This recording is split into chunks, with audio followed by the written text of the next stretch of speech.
Bonjour à toutes et bonjour à tous et bienvenue dans cette nouvelle édition des Masterclass de l'excellence commerciale.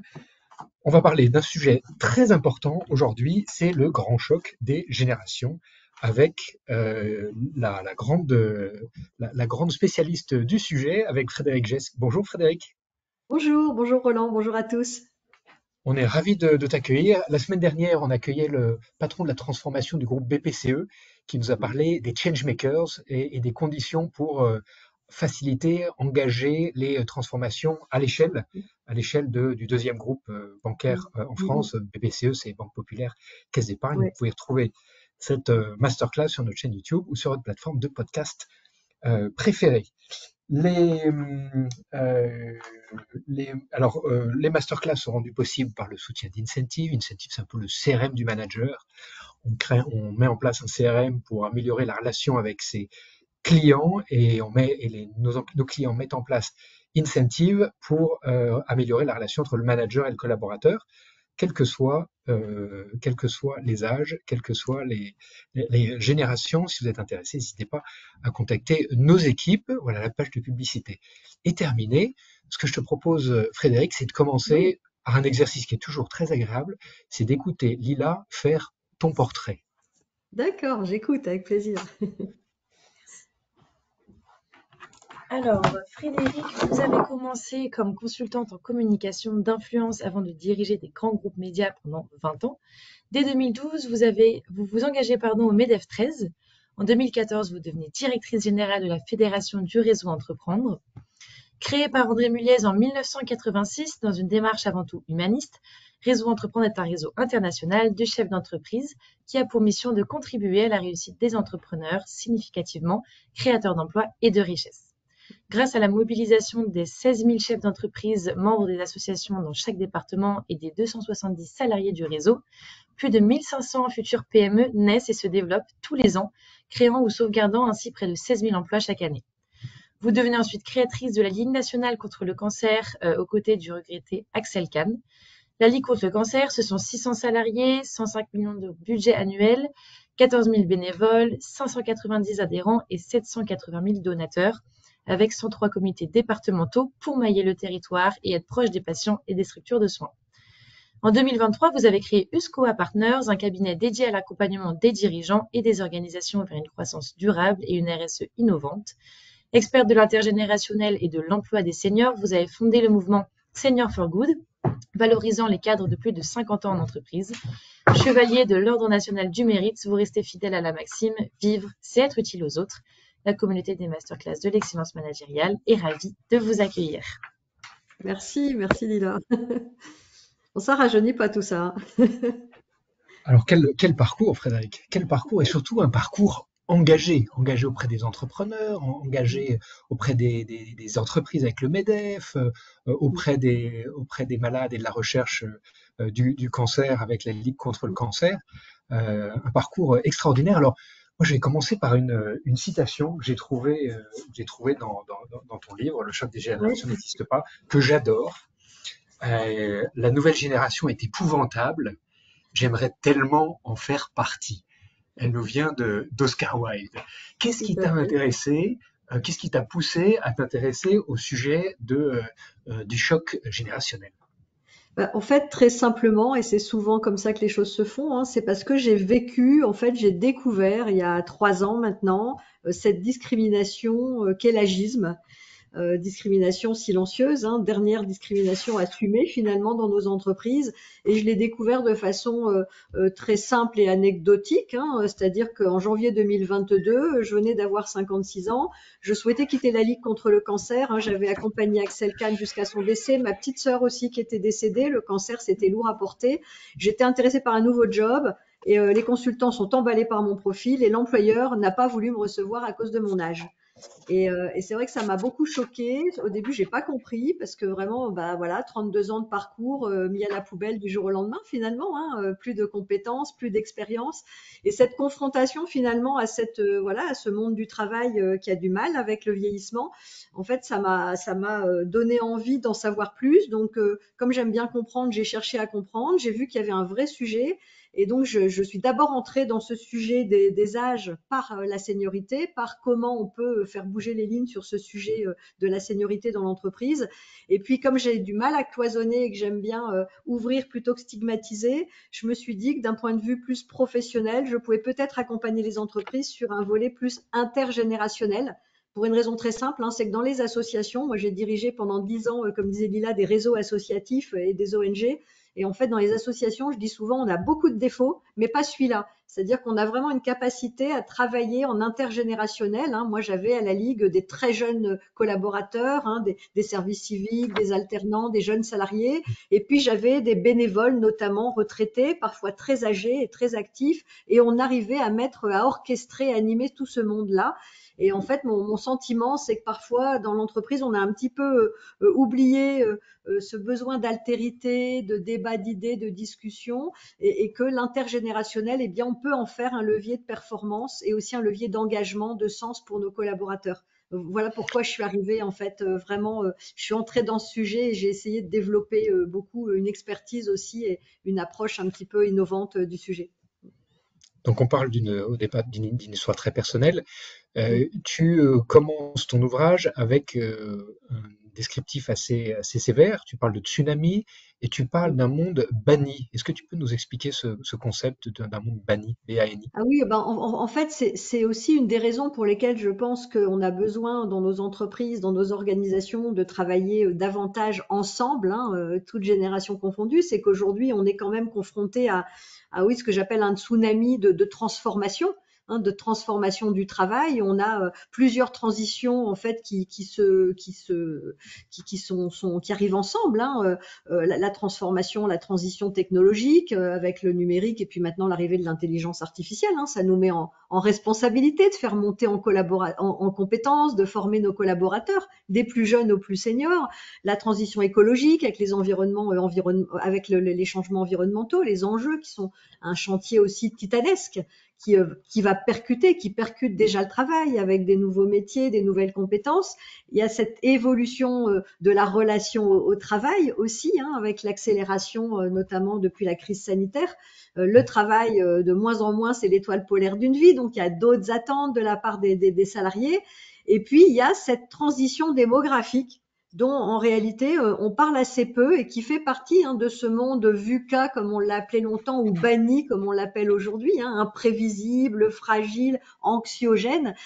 Cette révolution démographique, elle est assez peu prise en compte par nos organisations aujourd'hui, alors que on connaît un vieillissement de la population qui est extrêmement rapide et qui va générer énormément de changements dans la manière de gérer nos entreprises, et ça va des difficultés de recrutement. On a de moins en moins de jeunes qui arrivent sur le marché de l'emploi. Il y a quelques années, c'était 950 000 chaque année. Maintenant, on est à 750 000. Ça va continuer à descendre. On a vu les derniers chiffres de la natalité. Ça fait pas rêver. Et puis, on a aussi cette spécificité, cette nouveauté d'avoir 4 générations, bientôt 5 générations qui se côtoient, qui doivent travailler ensemble sur la durée et si possible de façon harmonieuse en fait dans l'entreprise. Comment est-ce que tu définirais le paradoxe du jeunisme? En quoi est-ce que ça affecte les relations dans le milieu professionnel? En fait, c'est vrai que c'est un paradoxe. Pourquoi? Parce que la société française est très jeuniste et nos entreprises sont très jeunistes aussi. On le voit, c'est un sujet sociétal. Ça dépasse le monde du travail. Les jeunes sont censés être plus dynamiques, plus créatifs, plus connectés, etc. On a quand même un vrai sujet avec le vieillissement dans nos sociétés occidentales. Et en parallèle, en face de ça, on se rend compte que la discrimination par l'âge, eh bien, elle touche aussi les plus jeunes.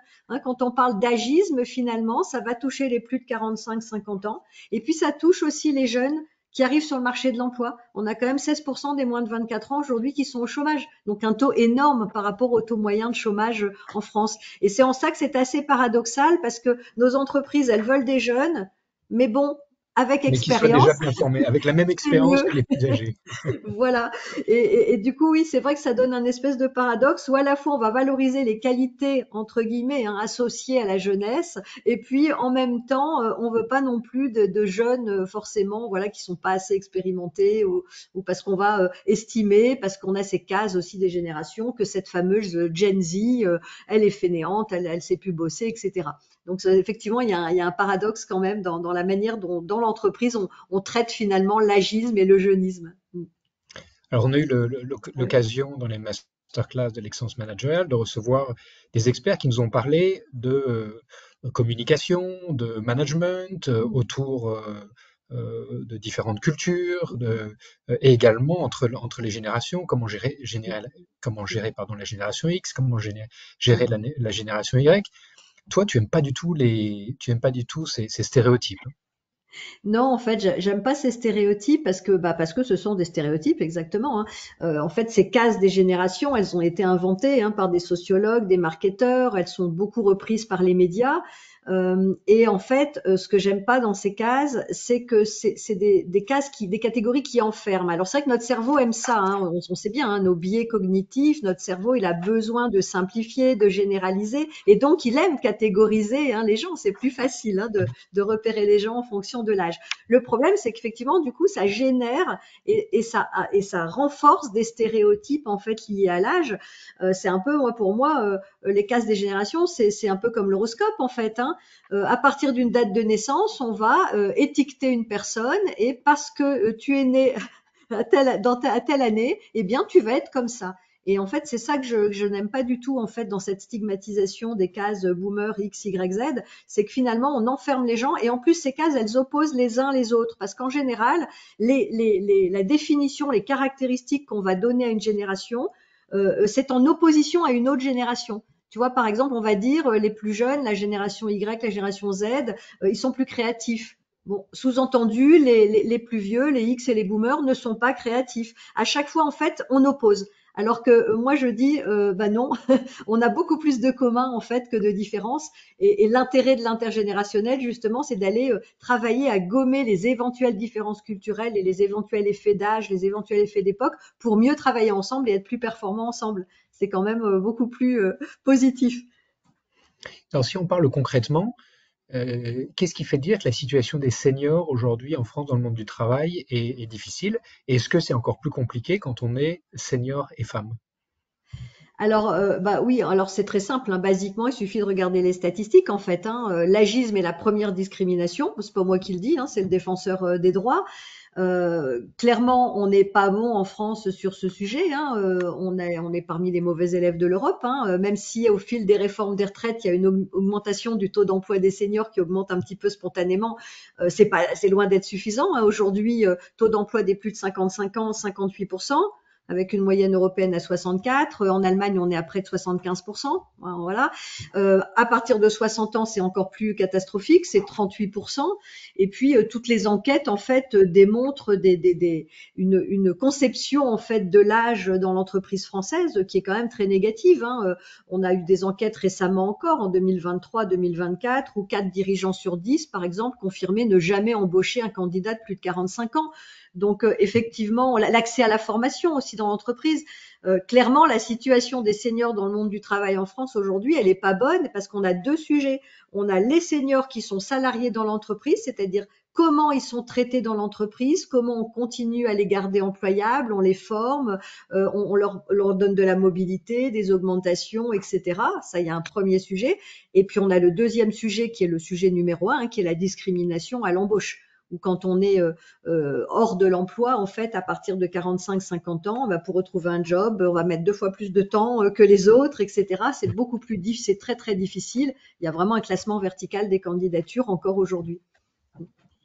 Alors, tu es une Et femme tu me parlais des extrêmement femmes. positive. Oui, également, je voulais voir est-ce que c'était plus difficile, est-ce que les statistiques sur les femmes Ouais. seniors étaient, Bah, est-ce que c'était encore plus globalement, en handicapant? fait, quelles que soient les statistiques qu'on prend, tu enlèves encore 5 points quand on parle des femmes. Ce qui me fait souvent dire que malheureusement, oui, on a une double peine, hein, agisme plus sexisme qui est activé et qui en fait, encore une fois, est très sociétal. C'est ça qui est difficile, hein. C'est pas un enjeu qui est renfermé dans nos entreprises, dans le monde du travail. C'est un enjeu culturel, sociétal. On le voit, l'invisibilisation des femmes de plus de 50 ans. On le voit dans les médias, dans la publicité, au cinéma, etc. Je donne souvent cet exemple de la série sur tapis sur Netflix, où on avait l'acteur qui jouait Bernard Tapie qui avait 49 ans, et puis l'actrice qui jouait sa femme qui en avait 29. Alors qu'en dans la vraie vie, les époux Tapie avaient peu ou prou le même âge. Donc on voit bien, et c'est vrai que les carrières des femmes sont souvent un peu plus difficiles. Il y a plus de temps partiel, plus de parcours hachés. La retraite des femmes est inférieure, je crois, de 42% à celle des hommes. Donc il y a plus de précarité aussi pour les femmes après 50 ans. Donc voilà, oui, c'est plus compliqué encore en fait pour les femmes, malheureusement. Alors, tu es une entrepreneur, tu es une dirigeante, une femme d'action, extrêmement positive dans toutes tes interventions. Oui. Donc, on va essayer en 10 minutes, un quart d'heure, de décrire ce que, en tant que dirigeant, les directeurs commerciaux, les patrons, les leaders qui nous écoutent, comment est-ce qu'ils peuvent agir concrètement pour renforcer ce lien intergénérationnel et pour euh, peut-être adresser certaines réalités, puisque si les entreprises euh, refusent parfois des CV plus âgés, c'est qu'elles se disent, pour une tâche donnée, même si la personne elle est beaucoup plus qualifiée, je vais prendre quelqu'un de plus jeune qui me coûtera moins cher, ce qu'on peut comprendre en tant que d'un point de vue purement financier. Donc, quelles sont les pistes qu'on peut analyser pour donner des éléments concrets pour les chefs d'entreprise qui nous écoutent? Alors il y a beaucoup de choses parce que déjà, moi j'ai envie de dire, ne sous-estimez pas cet enjeu en fait, et anticipez la transition démographique qui est devant nous, parce qu'en réalité, il y a beaucoup de risques à ne pas traiter ce sujet. Il y a des risques en termes de marque employeur, des risques en termes d'engagement des salariés, et puis des risques en termes de performance économique et opérationnelle. Pour deux raisons. D'abord parce que toutes les études ont démontré que la diversité, y compris d'âge, eh bien, c'était un levier énorme d'innovation et de créativité et de résilience. Et Dieu sait qu'on en a besoin dans le contexte qu'on connaît aujourd'hui. Et puis, deuxièmement, aussi parce que on est face à un talent crush qui est en train de nous arriver et que dans moins de 10 ans, il va y avoir un déficit de ressources qualifiées énorme et que les entreprises qui vont continuer à sortir leurs cinquantenaires, il va y avoir un moment, ils vont avoir des gros problèmes de performance parce que tout simplement, ils vont manquer de ressources. Donc déjà, il y a quand même un sujet, moi j'ai fait 20 ans de direction générale, je sais que la performance, c'est un sujet quand même important. Donc rien que d'avoir cette intelligence de voir à 3, 5, 10 ans ce sujet de la performance, parce que c'est court terme à la dimension d'une entreprise. Donc il y a déjà ça. Le deuxième sujet, il y a quand même beaucoup de stéréotypes. Tu me parlais par exemple du prix, ça coûte plus cher un senior. Attention, parce que là aussi, c'est vrai et c'est pas si vrai que ça. Effectivement, c'est le premier point qui est donné en général, ça coûte plus cher. Alors oui, ça peut être vrai parce qu'on a en France l'habitude d'avoir des carrières ascensionnelles, donc forcément les salaires en général ils augmentent au fil des années. L'APEC a quand même fait une étude où ils ont démontré que le salaire médian, par exemple, des plus de 55 ans était équivalent au salaire médian des âges inférieurs. Toutes les enquêtes démontrent que les seniors qui cherchent du boulot sont prêts à faire des très gros efforts de rémunération pour avoir un job qui leur plaît. Ils ont envie de s'engager. Et qui plus est, n'oublions pas tous les atouts aussi qu'on va avoir de l'expérience. C'est-à-dire parce que c'est aussi, voilà, on va avoir des gens qui sont matures, qui ont déjà vécu des difficultés, qui savent prendre du recul. Si on est sur des postes de manager, qui sont en capacité de manager de la transfo et de la crise. Des gens qu'on n'a pas besoin de former, qui connaissent les codes de l'entreprise. Enfin, tout ça aussi, peut-être que ça coûte un petit peu plus cher à l'entrée. Et pareil, moi, je n'oppose pas les jeunes et les vieux. Je dis pas qu'il faut recruter que des vieux. On peut aussi recruter des jeunes, évidemment. Et la richesse, justement, c'est la mixité, c'est la diversité. Donc, c'est comment je vais équilibrer ma pyramide des âges en interne et comment je vais m'organiser pour que, justement, cette pyramide des âges, en fait, elle soit optimisée. Donc ça, c'est le premier sujet, sortir des stéréotypes de ce type-là, hein, comme celui du prix. Bon, il y en a plein d'autres. Hein. Et puis prendre conscience de l'importance aussi en termes de performance. Et puis après, bah, il y a toute une. Moi, j'accompagne de plus en plus d'entreprises hein, sur ce sujet de l'intergénérationnel parce que effectivement, on a tellement l'habitude dans nos boîtes de siloter, de travailler en vertical que moi je dis parfois j'ai l'impression qu'on a oublié l'intérêt de l'altérité. Hein. Voilà, tout le monde est fait pareil, on recrute que des gens qui nous ressemblent, etc. Mais bon, la créativité, l'innovation, elle vient pas de la similarité, hein, elle vient plutôt de la diversité. Donc moi, ce que je dis toujours, en fait, vous avez plusieurs phases de travail. On va d'abord sensibiliser. Il y a un vrai sujet de sensibilisation, hein, parce que on est encore une fois sur des sujets de biais cognitifs, de stéréotypes, de préjugés. C'est ancré, hein, on en est tous, voilà, on en est tous victimes. Hein, c'est normal, on est fait comme ça, notre cerveau est fait comme ça, et c'est un effort d'en sortir. C'est un effort mental. Donc ça veut dire que si on sensibilise pas, notamment, bah, évidemment les dirigeants qui doivent incarner ça, mais les managers, les DRH, les experts RH, les recruteurs qui sont souvent très jeunes, s'ils sont pas sensibilisés à ça, en fait, on va être discriminant sans même s'en rendre compte.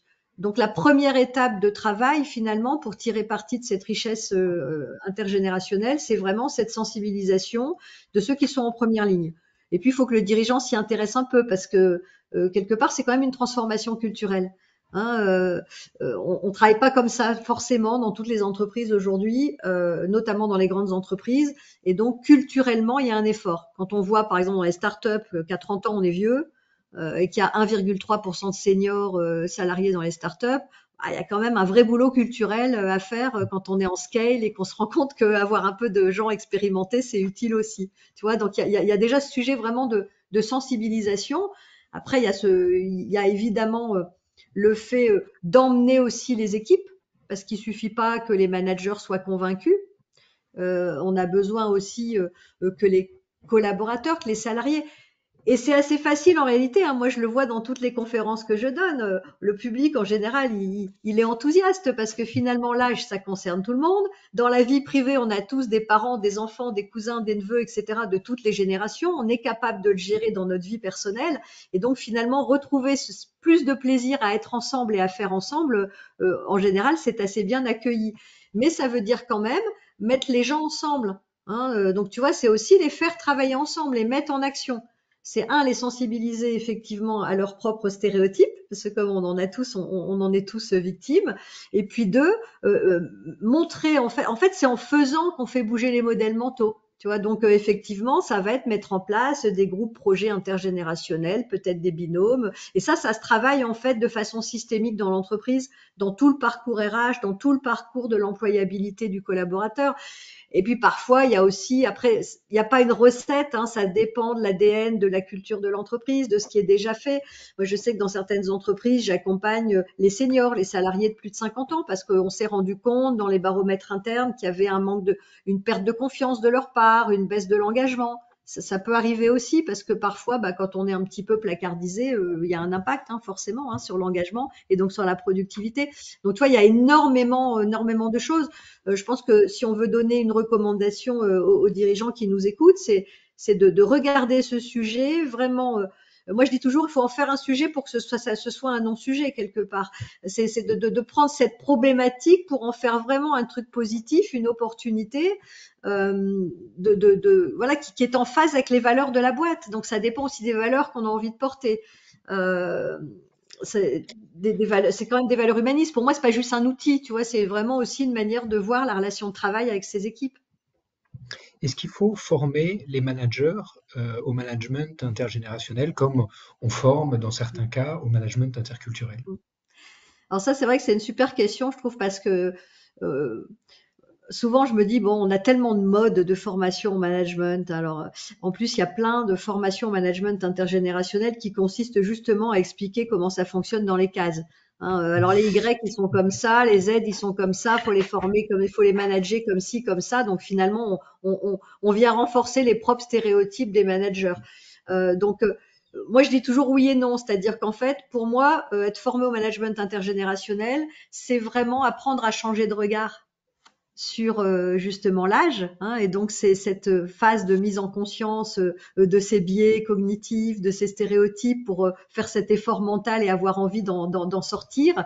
Et ensuite, finalement, les outils du management intergénérationnel, pour moi, c'est les outils dont on a besoin aujourd'hui pour manager la transformation.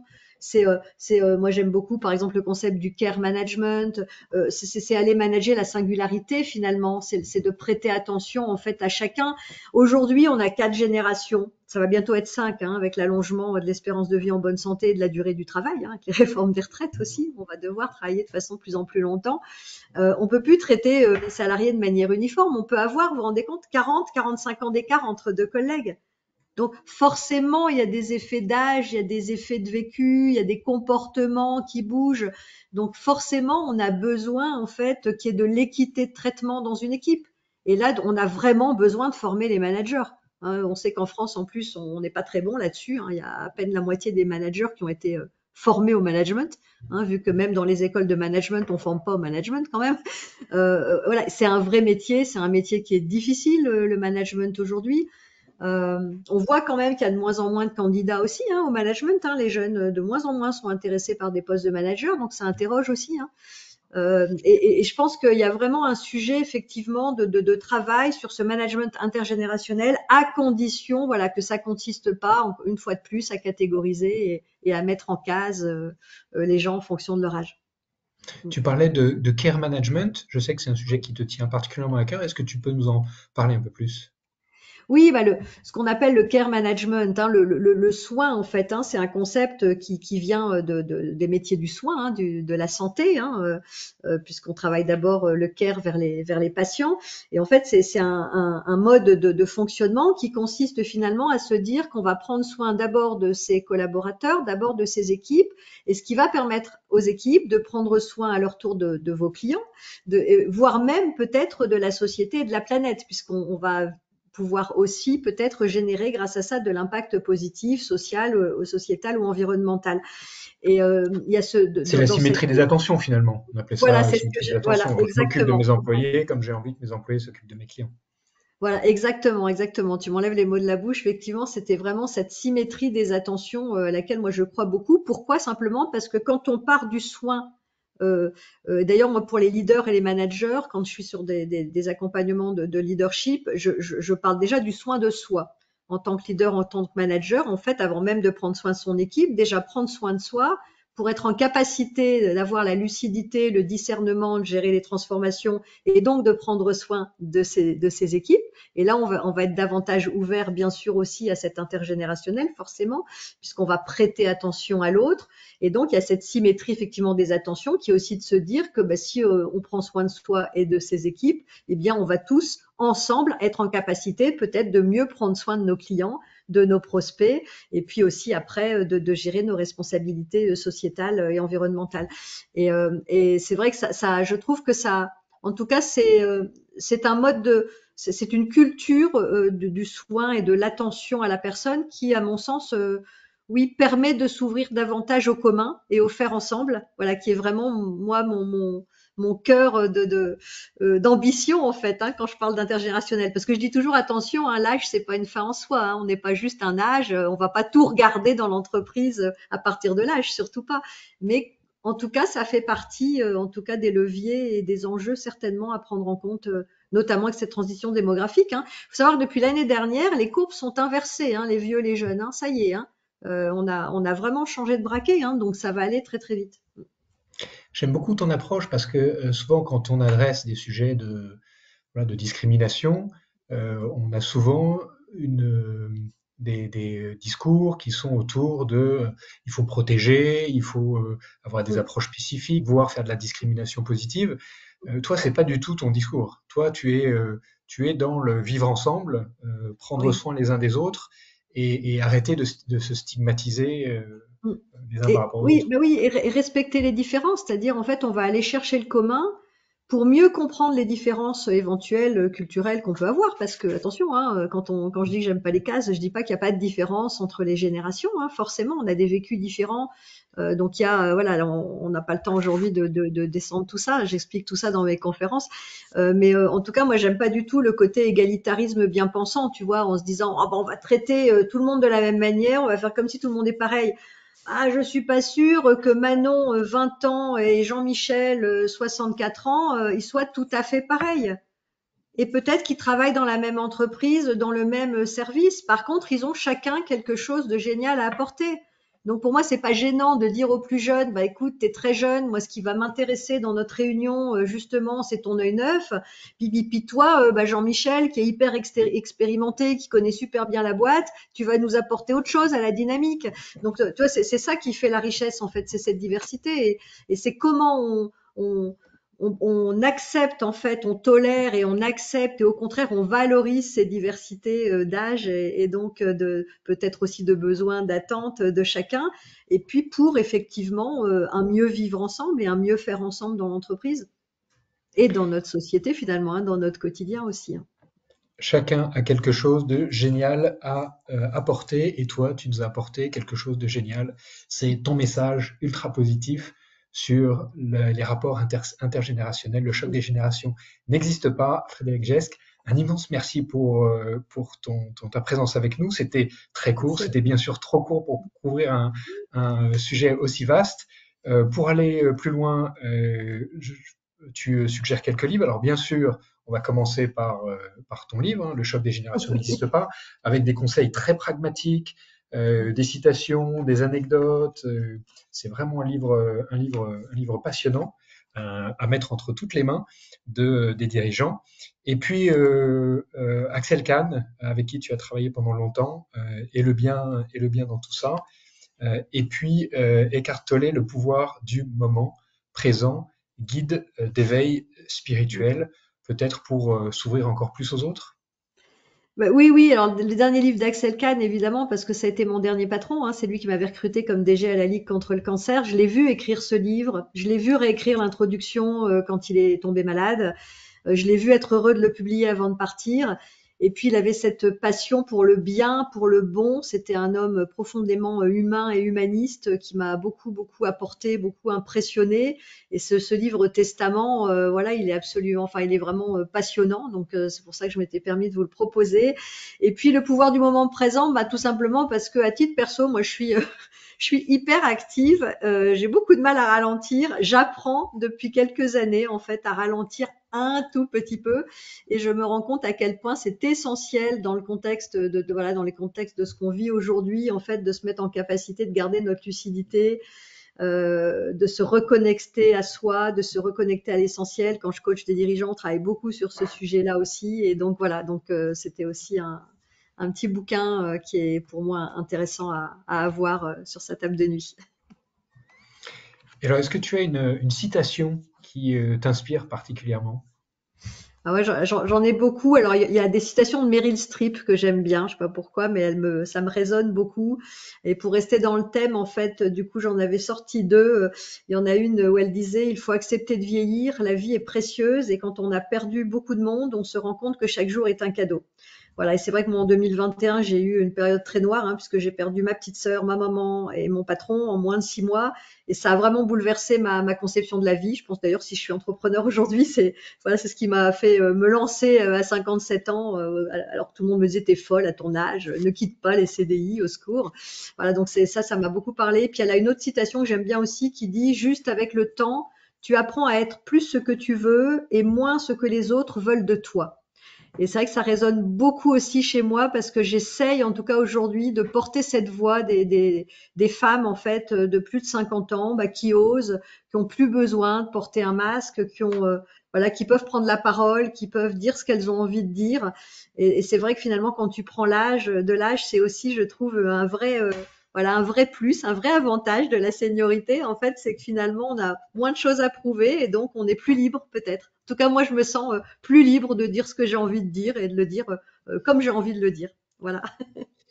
Il y a une très jolie phrase aussi je crois que c'est de Claudel, qui dit surtout si on vous reproche quelque chose, n'y changez rien, puisque ce quelque chose, c'est vous.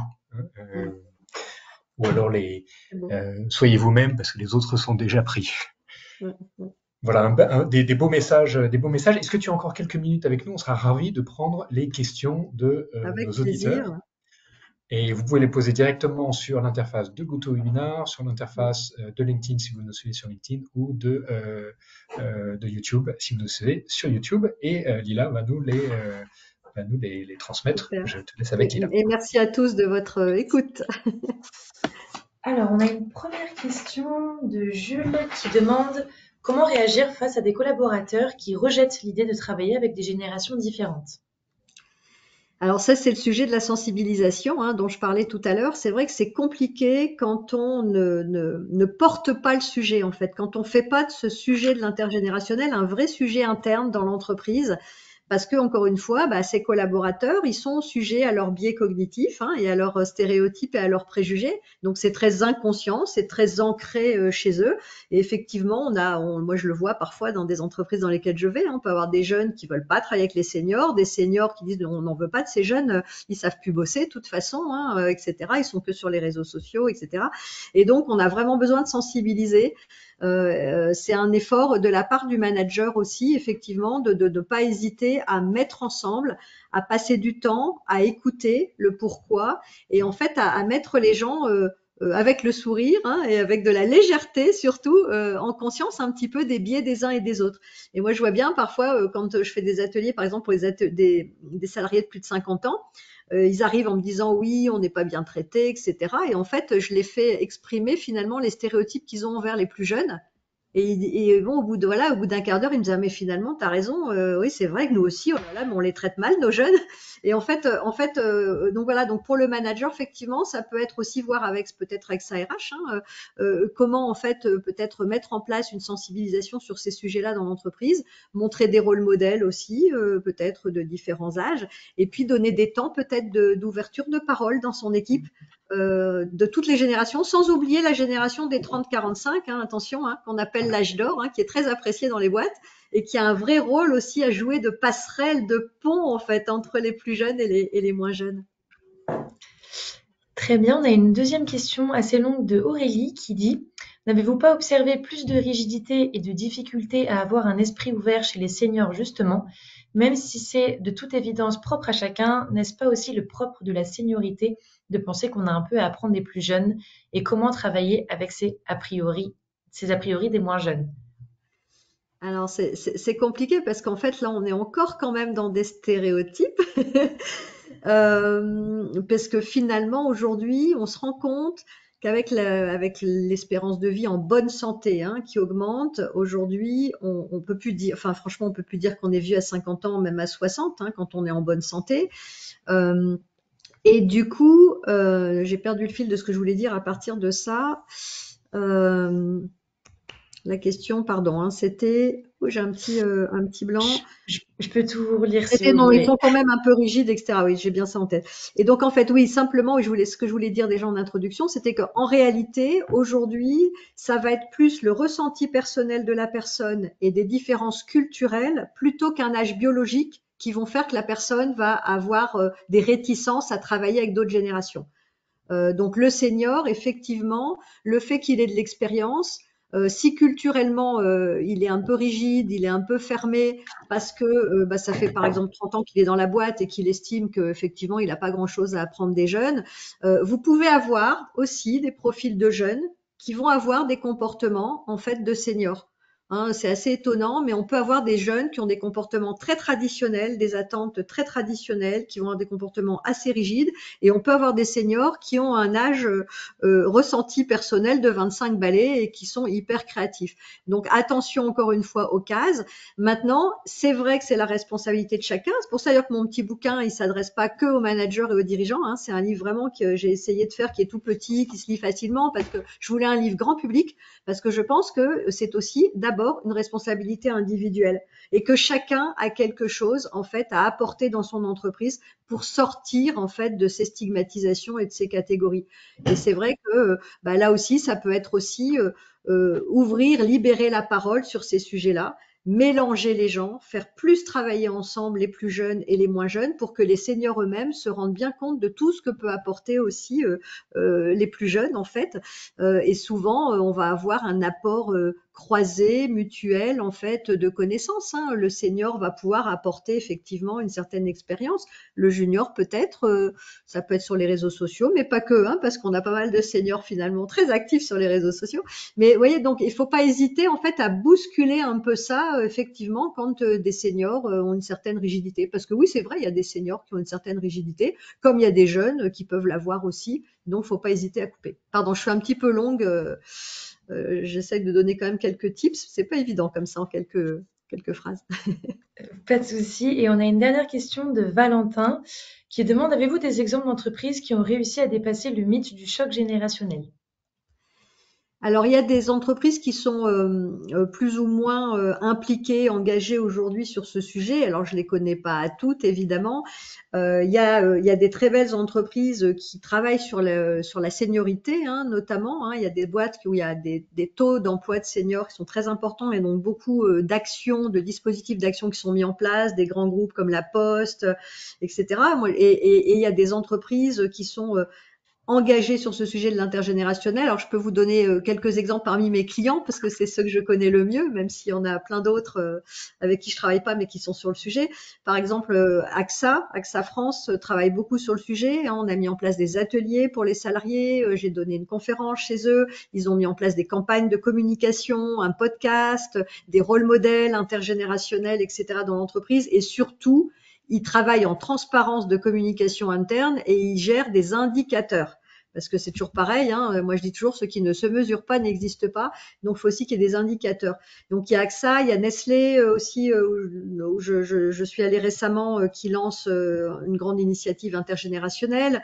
Il y a plein de boîtes en fait. En fait, il y a beaucoup d'intergénérationnels dans les TPE, PME. Et les grandes entreprises commencent à prendre conscience et à s'emparer du sujet. Donc, soit via le sujet des seniors, parce qu'il y a quand même un petit truc qui bloque, soit via l'intergénérationnel. Et après, effectivement, en fonction des entreprises, ça va vraiment de la signature de charte. Hein, il y a la charte du Club Landois. Hein, il y a pas mal de boîtes qui signent. Bon, c'est bien, mais c'est pas suffisant. Et puis après, il y a les boîtes qui vont vraiment jusqu'au suivi avec des indicateurs très précis. Voilà, c'est un sujet assez nouveau quand même. Et encore une fois, c'est très lié aussi au choc démographique. Donc c'est un sujet, je pense, qui va beaucoup se développer dans les mois et les années qui viennent. En tout cas, je l'espère parce que c'est un sujet dont qu'on va avoir besoin vraiment de porter. Je sais pas si je réponds. Merci Frédéric pour ta présence avec nous. Le choc des... On va juste couper.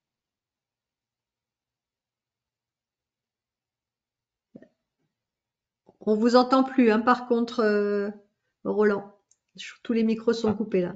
Voilà. Un immense merci pour ta présence avec nous, Frédéric. Le Merci à choc toi, des merci à vous. générations n'existe pas. Je vous donne rendez-vous la semaine prochaine pour parler du rire avec Benoît Marichès, le rire comme arme de cohésion massive, une Génial. masterclass à 11h, 11h30 jeudi prochain. Merci encore Frédéric, merci à tous de votre fidélité et à la semaine prochaine. Merci à vous tous.